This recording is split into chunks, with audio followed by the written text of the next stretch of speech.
Y a esta hora ya nos acompaña en los estudios aquí en Guayaquil el ex ministro de Economía y Finanzas, Fausto Ortiz, analista económico también, a quien le damos la bienvenida. Gracias por acompañarnos. Gracias, Liz. Gracias por la invitación. Buenos días, joven público. Bueno, son en total 65 cambios los que propone el Ejecutivo a esta ley de fomento productivo. ¿Cambios de forma o más bien de fondo desde su punto de vista, economista? Yo creo que básicamente hay cambios de forma, definiciones que están queriéndolas mejorar, regresando a lo que se envió inicialmente en algunos artículos, y hay cosas que quizás en el tema de fondo, para hablar para un tema específico de endeudamiento, el artículo 123 del Código de Finanzas Públicas, que fue modificado en la ley anterior, ha sido vuelto a escribir en esta nueva ley, y lo que está diciendo ahora es todo aquello que tenga pago de intereses y pago de amortización de capital será deuda. Y ya dejan a un lado el tema del plazo para que no haya la duda si es que el CETE, por ejemplo, el certificado de tesorería, eso no es deuda. La ley pareciera que lo encuadra ya dentro de la deuda, con lo cual a nivel de registros tendríamos que considerar, después de la vigencia de la ley, 2.500 millones adicionales de deuda que tendría el país bajo la definición de deuda, porque el saldo de CETE más o menos está en ese monto.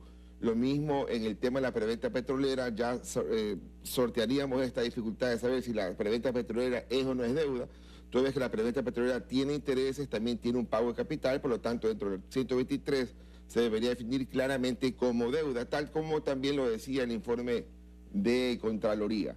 Y hay una parte adicional en el tema de endeudamiento, un artículo de lo que se envió por parte del presidente de la República, que dice que el Banco Central había recibido en pago algo así como unos 2.100 millones de dólares en acciones de la banca pública por una dación en pago de un vencimiento de bonos. Y entonces la ley, el veto está diciendo, eso de ahí canjéelo con otros bonos de largo plazo del Banco del Ministerio de Finanzas, lo cual es un poco raro, incómodo, porque otro artículo decía el Banco Central no podrá invertir más en bonos del Estado, pero le están dando con este veto la posibilidad de canjearlo con bonos del Estado a un plazo más largo, ¿no? Ahora, sintetizándolo, quizás ya resumiendo, todo esto que usted acaba de mencionar, ¿con qué objetivo principalmente? ¿A dónde conlleva? ¿A tener transparencia en cuanto a ese endeudamiento que tiene el país? ¿Cuál sería, desde su punto de vista, la razón principal para establecer estas opciones en esos puntos? Sí, sin duda, el punto importante acá es ir aclarando las definiciones para que no tengamos la duda de si este elemento es o no es deuda, si debe considerarse o no dentro del 40%, o está afuera o está dentro.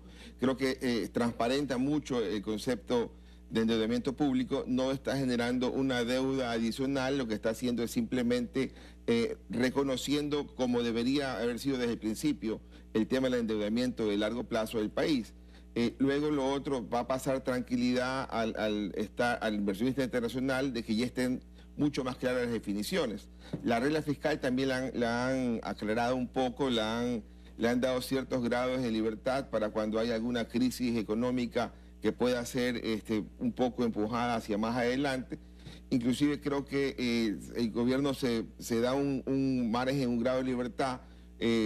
Yo entiendo una parte de un artículo que le dice si es que hay una ley, una resolución que esté cambiando la programación cuatrianual e incremente el gasto, entonces también eso podrá incluirse para darle un poco más de tiempo para cumplir la meta del déficit fiscal primario cero. Es decir, pensemos en la resolución de los 1.500 millones de dólares que tendría que poner el gobierno al Seguro Social por el 40% que le dictó la Corte Constitucional.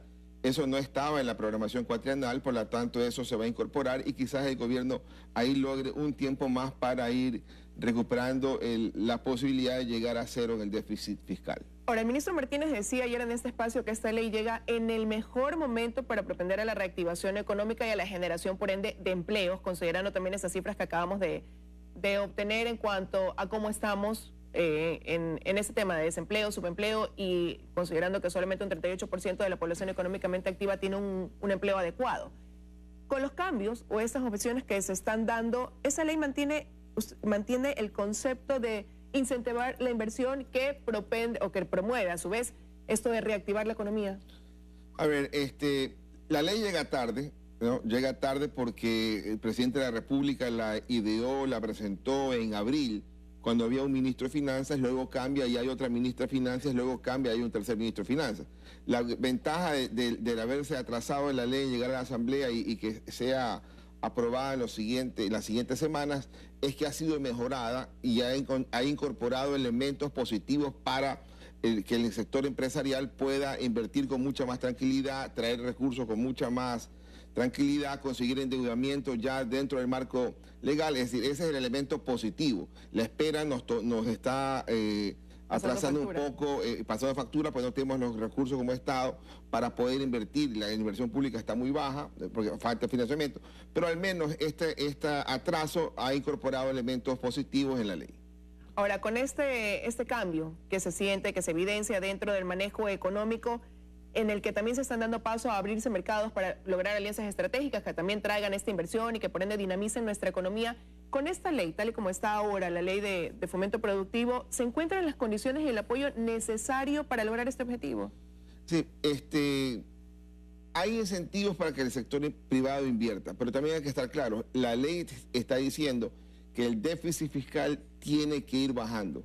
El ministro Martínez decía ayer en este espacio que el déficit fiscal en el escenario pasivo, es decir, sin la ley, hubiera sido 8.000 millones de dólares. Pero él dijo que con la ley estaríamos terminando con 4.000 millones. Pero eso quiere decir que la economía sufriría un recorte de cerca de 4.000 millones de dólares, lo cual de alguna forma es un freno a la economía. Entonces, ese freno a la economía debería ser compensado con el sector privado que pueda ya empezar a invertir por los beneficios que le trae la ley. Y hacia adelante sigue insistiéndose en la ley, porque así lo tenemos que hacer, de ir reduciendo el déficit fiscal, es decir, más restricción. Y entonces, si hay más restricción en el gobierno en los siguientes años, el sector privado es el que debe dar respiro, empuje a la economía para que la economía no entre en una recesión. Y dentro de la reducción del gasto público también es ese sector privado el que debería tener esas condiciones para sostener o apalancar esa medida en cuanto a generación de empleos. Pero ese sector privado, con quienes hemos tenido aquí también aquí sus representantes en este espacio, siguen diciendo que aunque esta ley es una señal clara de un cambio, falta todavía quizás un plan complementario donde se traten otras cosas. Por ejemplo, la tramitología excesiva que hay, el hecho del código laboral también que no aporta en ese tema en el momento de la contratación aquí en el país y que siguen faltando algún elemento que sea un complemento a esta ley de fomento. Claro, es que sin duda hay que ir complementando más cosas después de mucho tiempo de haber estado pensando que el Estado podía hacerlo todo, el Estado podía llevar la economía a mejores rumbos, el Estado podía inclusive ser el motor generador de mano de obra. Eso ha cambiado y entonces nos toca hacer este momento de ajuste, porque si no se hace este ajuste hubiéramos tenido que ir por más impuestos para financiar el presupuesto, por más impuestos en cada año.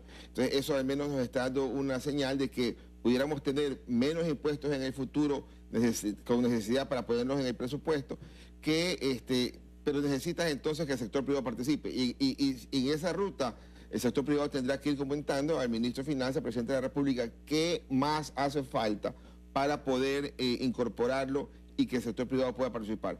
Esta es una ley, no necesariamente es el plan económico. Marca un norte, da ciertas directrices, pero de ahí el gobierno tendrá que trabajar fuertemente en un plan económico, en un programa económico. Igual en el tema fiscal, el gobierno tiene que presentar un plan de sostenibilidad fiscal, porque ¿cómo va a trabajar el gobierno con el crecimiento del gasto? La ley le incorpora ese elemento en el veto para que el gasto deba ir teniendo un límite en el crecimiento, pero lo deja a nivel reglamentario. Pero tenemos un tiempo que nos juega en contra, porque eso suena a seguir trabajando para lograr el objetivo de reactivar la economía, pero lo vemos, lo escucho y lo que siento es que esto va a ser en el largo plazo realmente. Llegar al límite del 40% otra vez, como lo plantea la ley, era más o menos unos 8 años.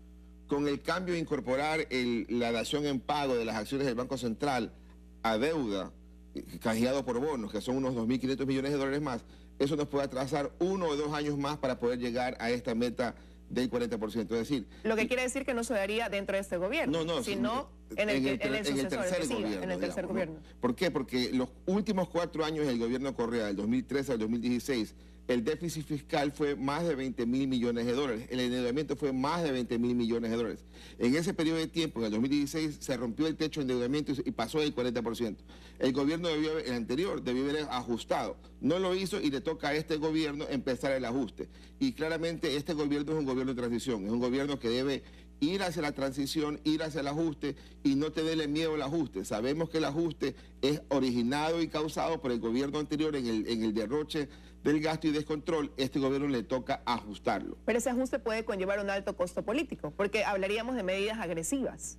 Sin lugar a dudas, pero tienes que enfrentarlo, ese costo político. Entraste para eso, sabías cómo estaba la economía y a eso le toca tanto al presidente de la República como al resto de ministros del ramo, les toca ese ajuste. Lo que tienen que hacer es crear condiciones para que el ajuste sea mucho más suave que si no hicieran las cosas correctamente. Ahora, el Estado actualmente tiene un problema de liquidez que ha sido reconocido. Con esta ley de fomento productivo, ¿va a alcanzar para cubrir lo que se debe cubrir durante este año? Sí, el presupuesto del Estado hubiera demandado cerca de 11.000 millones de dólares. El ministro de Finanzas dice que si es que llega a ajustar el déficit hasta los 4.100 millones que plantea el Ministerio de Finanzas, eso se reduciría a unos 10.000 millones.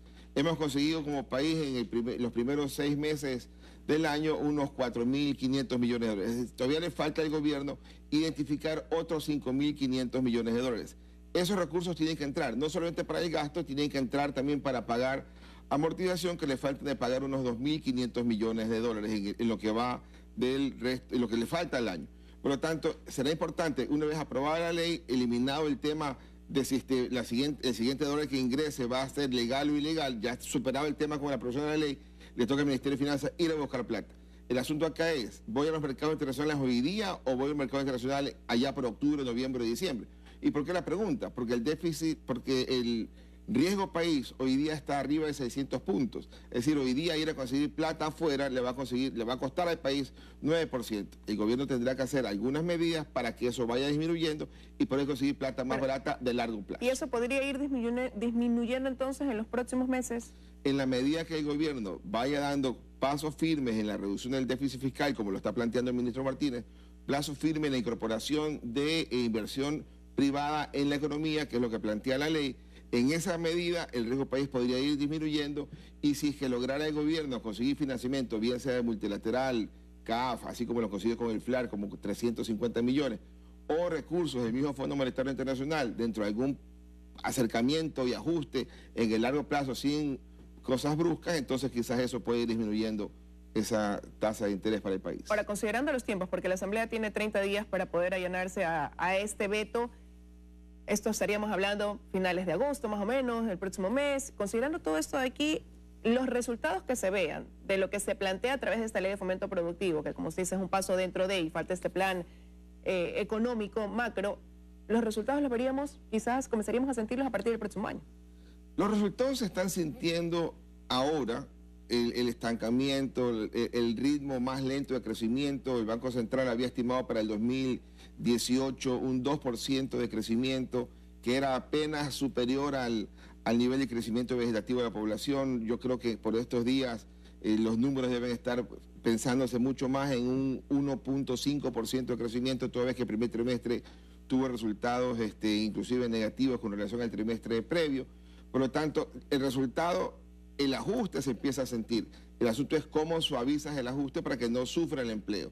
El empleo ha sufrido, hemos tenido una pérdida de más de 160.000 puestos de trabajo, de acuerdo a las cifras del INE de un año a otro, junio a junio, pero le toca al gobierno ver de qué manera rápidamente logra la aprobación de la ley, rápidamente logra el financiamiento en mejores condiciones y rápidamente también va ajustando el gasto del gobierno para ir pasando mensajes positivos.